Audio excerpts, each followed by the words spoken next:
Hello, my name is Eddie Tofpik. I'm Head of Technical Analysis and Senior Markets Analyst at ADM Investor Services International Limited. And here is your weekly technical analysis of New York and London coffee markets. New York coffee. Now, I apologize for this messy and complicated daily chart. I assure you that it is necessary for me to interpret where we have been, where we are now, and what the opportunities may be ahead. Okay, so the pattern construction that led to the market moving higher started in between mid-March to early May, with the dark blue highlighted bullish shift pitchfork. This pitchfork is still operational, but the market today is in between, with the market today in between the dark blue middle tie and above, currently at 270 even, and the dark blue lower tie below, currently at 240.60. Now I'll go into further details about the very recent action shortly, but first I'd like to highlight some other larger and longer term patterns. In this, I must discuss the bright red April to date breached ascending wedge pattern. That's currently 247.05 to 267.95. This pattern has been biding its time since late spring, including a force break higher over the middle to end of September.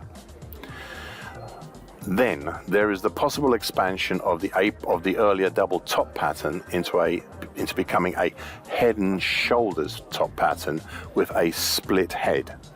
Now again, I'll do with this second pattern shortly, but first the break higher up and out of the bright red large ascending wedge pattern seems to be the key event, and I even went into depth on this with potentials topside.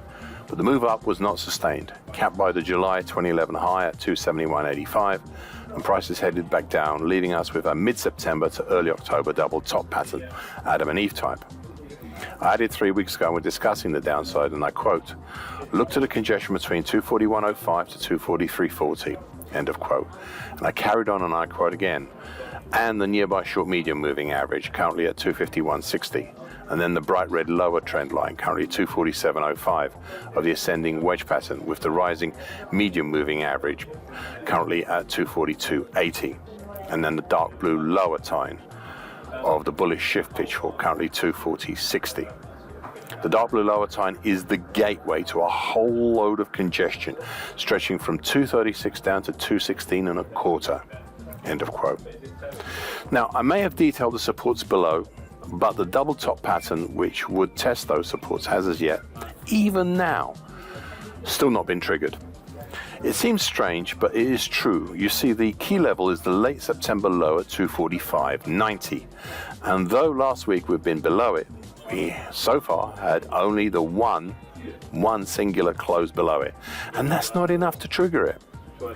This now leaves the previously mentioned head and shoulders top pattern with the split head. Now the split head is of course the double top, and the whole head and shoulders top pattern stretches from mid-August to date. We are indeed in the final phase of creating the second shoulder over most of October. The question now is whether this exists. Well, it's actually not whether this exists, it patently does exist, but whether it will become a true topping action or a continuation pattern. You see, we're at a key point in testing the purple neckline of this pattern, and that's currently at 247.05, and which way it breaks, higher or lower, in the next few weeks would likely determine the future for this commodity for some time to come. So watch that neckline area carefully. London coffee. Prices made a peak in late April and the low in early May that set up the opportunity for me to draw 17 weeks ago a bullish Andrews pitchfork for late February to early May action. 10 weeks ago, because of the market's actions, I finessed this bullish Andrews pitch walk into a shallow bullish shift pitch walk for the same move, which you can see highlighted on my daily chart in dark blue. At one point, I was looking to retire it completely, given some of the more recent market actions on the top side. However, I've kept it on specifically because of the way the market had been crawling along around and on top of the upper time, currently at 50.87. In September, another pattern started to emerge from these times and it's highlighted in bright red on my daily chart. It is the late April to early September, quite large ascending wedge pattern, currently 45.62 to 51.73. The lower uptrend had until recently been further reinforced by the rising mauve medium moving average, currently at 45.53. Now both the dark blue upper time and the bright red upper trend line were briefly breached in late August, imperfectly I might add, and then properly breached in September, but the breach has since been repaired and there was not a proper break upwards on either.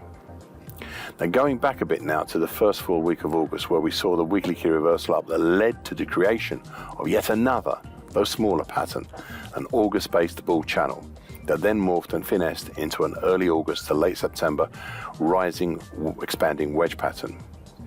I'll speak more on this pattern shortly, but I wish to point out how this all in turn led to yet another pattern, a monthly key reversal up we saw in August. As you can see, there's not only a lot concentrated in that market area between 46.82 to 51.48, and how each pattern now has had a link to another, and together they help prices ride higher. I even laid out some targets topside, but these failed to materialize and I retired them. At the end of September, prices turned south and went back into their respective patterns, and that meant there were now new potentials for the breakdown below the early August to late September expanding wedge pattern. So now dealing with the expanding wedge pattern. The break above in September failed, so prices have tried lower with a possible bearish halfway hesitation, even a bear flag formed over mid-October. I said as much last week, and I quote, "There is a possibility that the last 2 weeks may be forming a bear flag or bearish halfway hesitation, but in this we'll have to wait and see. Just be warned in case it does," end of quote. Since then, the idea has become clearer and prices have closed consecutively below the bright red uptrend.